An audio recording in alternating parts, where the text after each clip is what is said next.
"You're being selfish," my son said, standing up from the table with his napkin still in his hand. Then his wife picked up her wine glass and threw it straight at my face. The glass didn't just spill on me, it cut me open above the eye, and blood started running down into my collar while the whole table went silent. And here is the part nobody at that table understood. I smiled. I stood up, grabbed my keys, and drove myself to the emergency room, because what none of them knew was that I had been waiting for this exact moment for almost 3 months. My name is Arthur Kessler. I am 68 years old. I taught high school history in Pittsburgh, Pennsylvania for 31 years, and this is the story of the Easter dinner that ended one chapter of my life and started a much better one. I live in a 3-bedroom house on Sycamore Lane in the Squirrel Hill neighborhood of Pittsburgh, the same house my wife Helen and I bought in 1989 when our son Brian was still in diapers. Helen passed away 4 years ago from breast cancer, and since then the house has felt bigger than it needs to be, quiet in a way that took me a long time to get used to. Brian is 34 now, married to a woman named Ashley for 5 years, and they have 2 kids, Lily, who is 6, and Sam, who is 4. The 2 upstairs bedrooms that used to belong to Brian and his sister growing up are still there, mostly empty except for when the grandkids stay over on weekends, and I never thought much about those rooms until the last few months, when I started noticing little comments here and there that made me pay closer attention. Ashley's parents, Gary and Linda Prescott, had lost their house outside Monroeville about 8 months earlier after a business investment went bad, and they had been living in an extended stay motel ever since, bouncing rent checks and complaining about it at every family gathering. I felt for them, genuinely, but I also felt something else growing underneath that sympathy, a quiet suspicion that kept getting louder every time Ashley looked around my living room like she was measuring it for furniture that wasn't hers. About 2 months before Easter, I sat down with my lawyer, a sharp younger man named Nathan Reyes, who had helped me update my will after Helen died, and I told him what I was noticing. Nathan didn't tell me I was being paranoid. He told me to keep my eyes open, get everything important documented and protected, and call him the second something crossed a line. We even joked about it a little, calling it Phase 1 just in case. I laughed when he said it. I did not know how soon I would need it. 2 weeks before Easter, Brian called me on a Tuesday evening while I was watching the news with a bowl of soup on my lap. He sounded a little too cheerful, the kind of cheerful he used to fake as a teenager right before asking me for money for a car repair that was really for something else. "Dad," he said, "we were thinking, since it's Easter and everybody's off work, maybe Gary and Linda could come too, so you can finally get to know them better as family." I told him that sounded fine, because it did sound fine, at least on the surface. I had met Gary and Linda a handful of times over the years, always briefly, always pleasant enough, and there was no reason for me to say no to a bigger holiday table. What I didn't know was that Brian had already discussed something else with Ashley the night before, something about how this Easter dinner would be the perfect time to bring up the empty bedrooms, how a family setting would make it harder for me to refuse. I found this out much later, but at the time I was just an old man happy as grandkids were coming over, spending the whole week before Easter cleaning the house, buying a ham bigger than I needed, and setting up the folding table in the dining room so everyone would fit comfortably. I even pulled out Helen's old china, the set she only used for holidays, because some habits from 30 years of marriage don't just disappear when the other person does. I wanted that Sunday to feel normal, warm, the way Easter used to feel when Helen was still alive, and the house was loud with kids running up and down the stairs. I had no idea that by the time dessert was supposed to come out, I would be bleeding on my own kitchen floor instead. Easter Sunday came in warm and bright, one of those early spring days in Pittsburgh where the sun actually cooperates for once. Brian, Ashley, and the kids arrived first around noon, and Gary and Linda pulled up about 20 minutes later in a rental car, since their own car had been repossessed a few months back, something Ashley mentioned a little too loudly while helping them carry a bag of dinner rolls inside. The kids ran straight to the backyard to find the eggs I had hidden that morning, and for a little while it actually felt like a normal holiday. Linda complimented Helen's china and asked polite questions about my years teaching history, and Gary talked about the Pirates game from the night before, and I remember thinking this wasn't so bad. Maybe I had been reading too much into things. Dinner started around 2 in the afternoon. Ham and mashed potatoes and green beans, the kids at their own small table by the window, the adults around the dining table with Helen's china laid out like it used to be. About halfway through the meal, Ashley set down her fork and looked around the dining room slowly, the same way she'd been looking at my living room for months. "This house is just so lovely, Arthur," she said. "All this space, and it's just you here most of the time, isn't it?" I said something simple back, agreed that it was a big house for one person, not thinking much of the comment. Brian glanced at Ashley across the table, a quick look that I caught but didn't understand yet, and Gary cleared his throat and started talking about the Steelers instead, which felt like a deliberate change of subject. I didn't know it then, but that was the calm before the part of the day I would never forget. Dessert hadn't even come out yet when Ashley set her wine glass down harder than necessary and said what she'd clearly been building up to all through dinner. "Arthur," she said, "my parents are really struggling right now, and you have 2 whole bedrooms sitting empty upstairs, and I just think it makes sense for them to move in here for a little while, just until they get back on their feet." The table went quiet except for the kids laughing about something in the other room. I set my own fork down slowly and told her I appreciated that Gary and Linda were going through a hard time, and I meant that, but my house was my home, not a solution to someone else's housing problem, and I wasn't comfortable turning my guest rooms into a permanent living arrangement for people I barely knew. Ashley's face changed immediately, the polite mask from earlier slipping off fast. "It's not permanent, Arthur," she said, her voice sharper now. "It's just until they save up enough, and those rooms just sit there collecting dust while my parents sleep in a motel off Route 22. Brian jumped in then, trying to sound reasonable but landing somewhere closer to pleading. "Dad, come on, it's not that big of an ask. They're family too now." I looked at my son, at the man I raised, and I told him as calmly as I could that it was still my decision to make about my own home, and the answer right now was no. Gary and Linda sat there looking embarrassed, Linda's eyes down on her plate, Gary shifting in his chair like he wanted to disappear from the conversation entirely. I don't think they had asked for this fight to happen at my table, and looking back, I believe that. But Ashley wasn't finished, and neither was Brian, and the temperature in that dining room was about to rise a lot faster than I expected. Brian stood up from his chair so fast it scraped hard against the hardwood floor, and he pointed a finger at me the way I used to point a finger at him when he was 16 and came home past curfew. "You're being selfish," he said, loud enough that I heard the kids go quiet in the next room. "This whole house, just for you, and you can't help out family who actually need it." I told him to lower his voice, that there were children in the house, but he kept going, saying I had always been this way, always putting my own comfort first, always making things difficult. Ashley chimed in right behind him, her voice climbing right along with his. "You have empty bedrooms, Arthur," she said, practically shouting it. "Rooms just sitting there doing nothing while my parents suffer, and you won't even consider it for a second." I stayed seated. I stayed calm, because 31 years of teaching teenagers how to argue with their parents in essay form had taught me that raising my own voice back would only make things worse. I told them both, evenly, that this conversation was over, that my home was not open for negotiation at my own dinner table, and that if Gary and Linda needed help, we could talk about other options that didn't involve moving into my house. That was when Ashley picked up her wine glass, full dark red wine still swirling near the rim, and threw it across the table directly at me. The glass hit me above my right eyebrow and shattered, and I felt the sting a half-second before I saw the blood, warm and fast, running down the side of my face and onto Helen's good white tablecloth. The room went completely silent except for Lily's small voice from the other room asking what happened. For about 3 full seconds, nobody at that table moved. Ashley's hand was still hanging in the air where she'd released the glass, her mouth slightly open like she couldn't quite believe what she had just done. Brian stood frozen next to his chair, his face going pale as he looked at the blood running down my cheek and dripping onto the tablecloth in front of me. Gary and Linda both pushed back from the table, Linda's hand covering her mouth, Gary already reaching for a napkin to hand me even though nobody had asked him to. I touched the cut above my eyebrow, felt the warm wetness on my fingertips, looked at the blood on my hand, and then I did something that confused every single person in that room. I smiled. Not a big smile, not a dramatic one, just a small, calm smile. Because in that exact moment, sitting there bleeding at my own Easter table, I understood with total clarity that everything I had quietly prepared for over the last 2 months had just become necessary, and I no longer had to wonder if I was overreacting to anything. "Dad," Brian said, his voice cracking, "are you okay? I'm so sorry. She didn't mean," and I held up my hand to stop him without saying a word.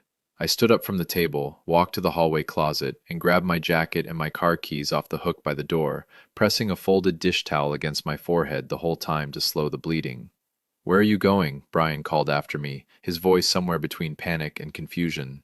I told him I was going to the hospital and that he should stay and take care of his family and his guests. I did not raise my voice. I did not accuse anyone of anything out loud. I simply walked out my own front door, blood soaking into a kitchen towel, and got into my car in the driveway while my son stood in the doorway behind me, still holding his napkin, still not understanding what he had just started. The drive to Allegheny General Hospital took about 11 minutes, and I remember every single one of them clearly. I kept the towel pressed against my forehead with one hand and drove with the other, careful, steady, the kind of calm that surprised even me given the circumstances.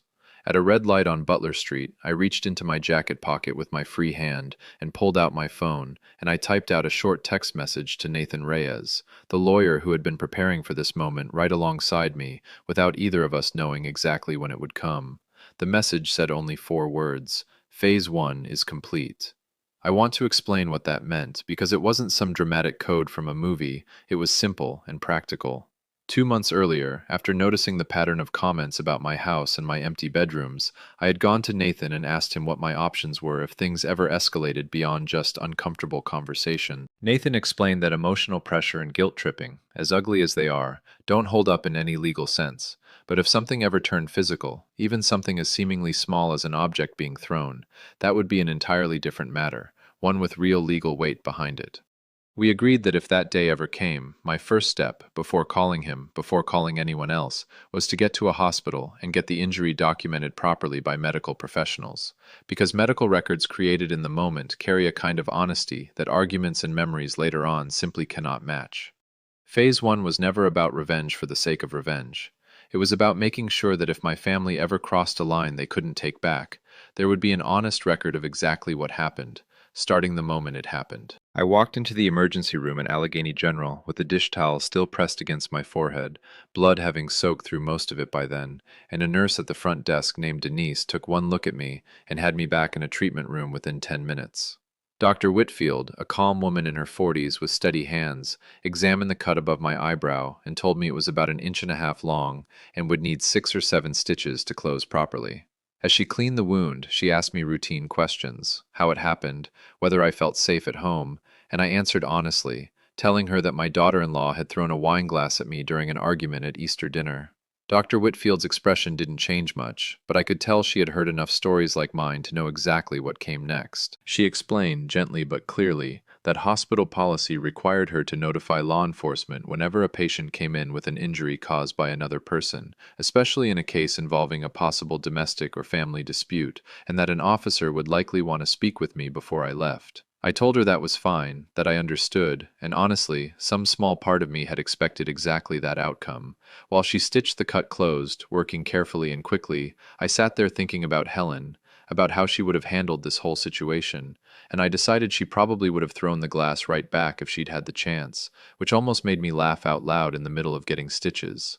About 20 minutes after Dr. Whitfield finished, a Pittsburgh police officer walked into my curtained-off area, notepad already in hand, ready to hear my side of what had happened at that dinner table. The officer's name was Daniels, a broad-shouldered man in his 30s with a patient, unhurried way of asking questions, the kind of patience that told me this was not his first time taking a report like this.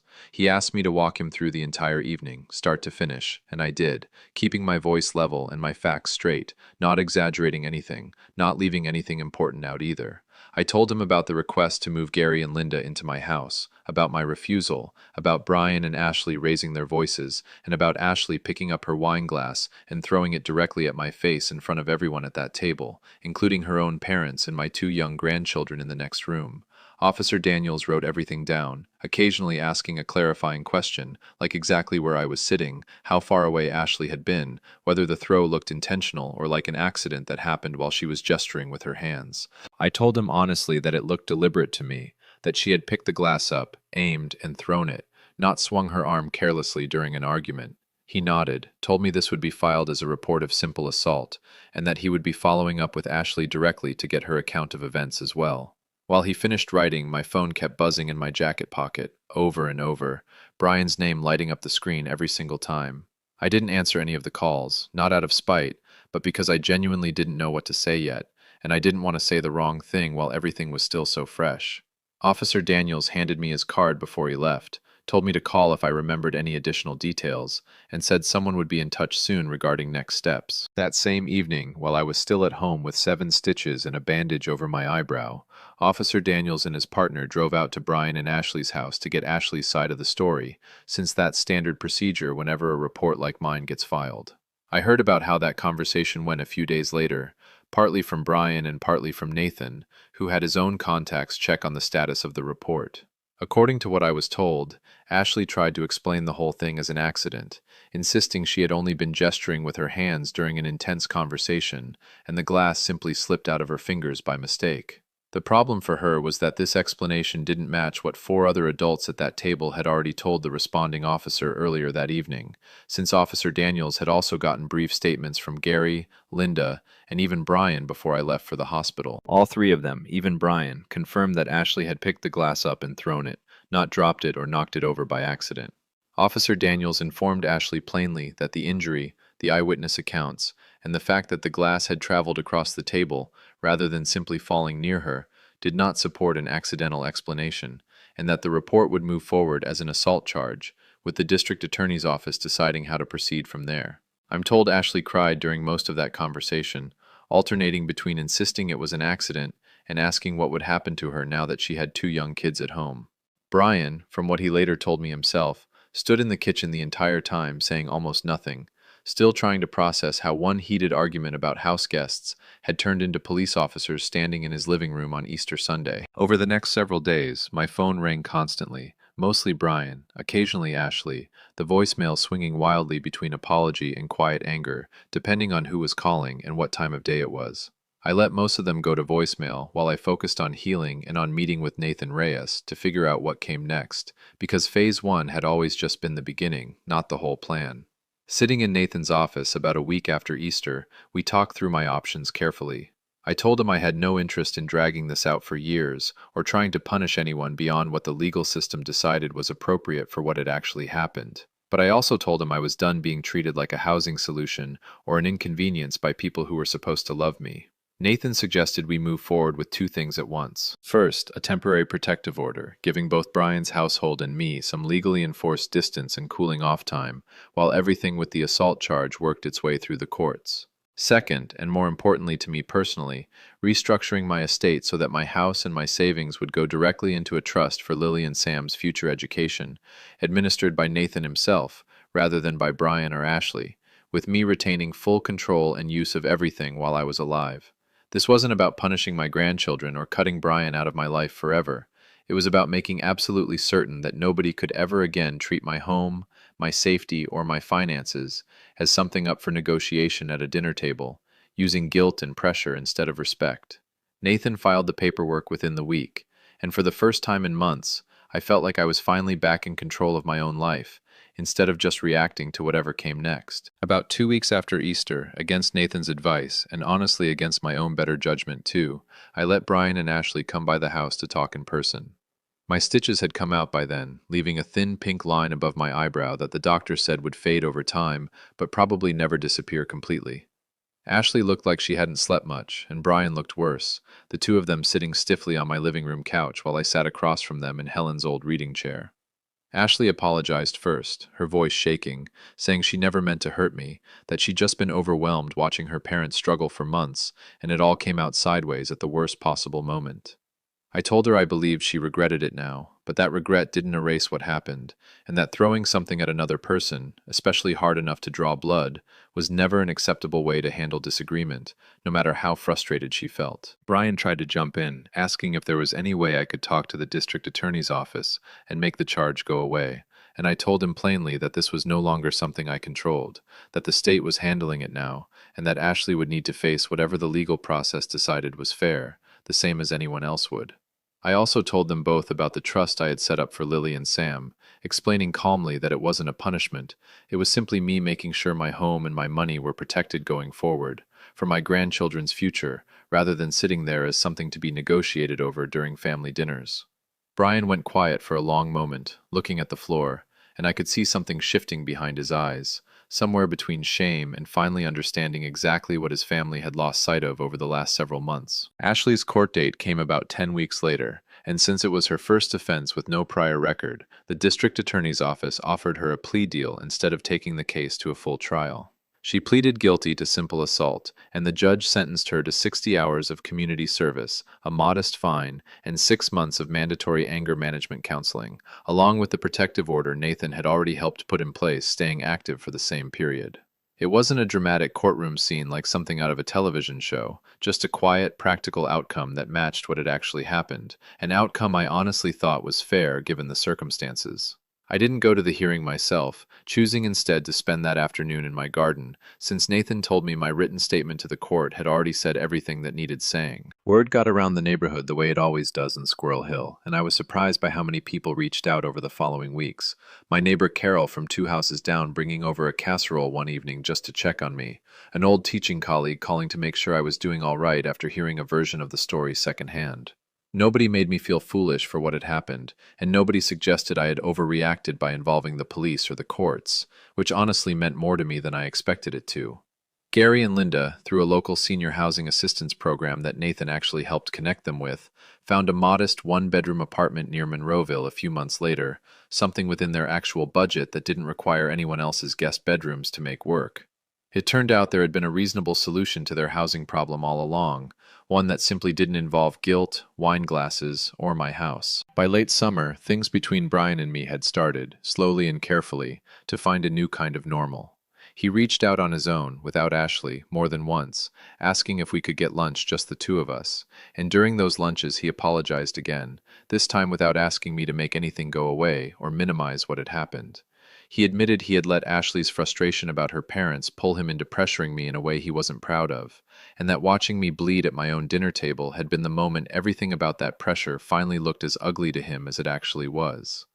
I told him I appreciated hearing that, and that I still loved him, but that trust between us would need to rebuild slowly, the same way any broken trust does, through consistent actions over time rather than through a single conversation. Ashley and I spoke exactly once, directly after the court proceedings concluded, a short, careful conversation where she thanked me, somewhat awkwardly, for not pushing the DA toward a harsher outcome than what she received. I told her honestly that I hoped the counseling helped her, and that I hoped someday we could sit at a table together again without either of us flinching, but that the choice about when that happened was no longer only up to me, and that some doors take longer to open than others, especially the ones that got slammed shut so hard. I started seeing Lily and Sam again on a regular schedule, usually with just Brian bringing them over on Saturday afternoons, and slowly the upstairs bedrooms filled back up with the sound of two kids playing board games and building blanket forts the way they always used to, exactly the way those rooms were always meant to be used in the first place. It's been almost a year now since that Easter Sunday, and my life looks different than it did back then.